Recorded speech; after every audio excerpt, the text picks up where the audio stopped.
A reforma tributária vai aumentar a taxa de crescimento do PIB brasileiro ao longo da próxima década. Mas será mesmo?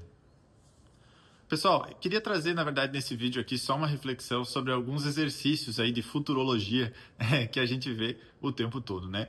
Então, muitas vezes, quando você vai pensar ou projetar o futuro, planejar o futuro, você trabalha com expectativas, claro, premissas, né, de cenários, cenário base, cenário mais realista, cenário pessimista, otimista, enfim. Mas a verdade é que tudo são partes móveis, né?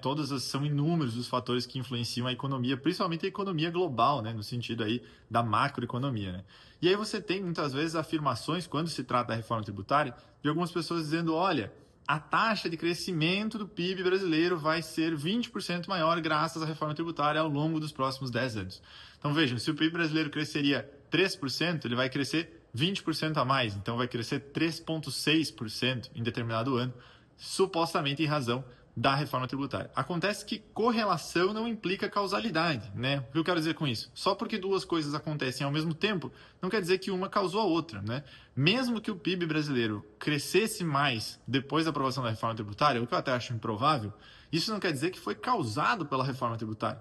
Né? Você tem, por exemplo, na primeira década dos anos 2000, um crescimento muito grande da economia brasileira, impulsionado pelas compras, né? Pelas importações feitas pela China, que geraram então as exportações brasileiras, especialmente no agronegócio, e que fomentaram então o crescimento do nosso PIB e o crescimento da economia global como um todo. Então você tem um fator externo, né? Um outro país está comprando muito e puxando o crescimento de todo mundo para cima. Isso não tem nada a ver com a tributação interna.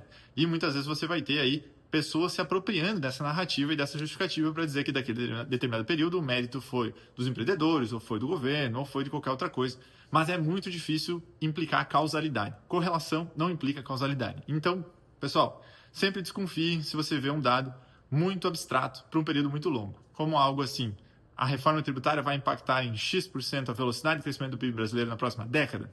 Sinceramente, acho muito difícil fazer essa afirmação com qualquer taxa razoável aí de confiabilidade.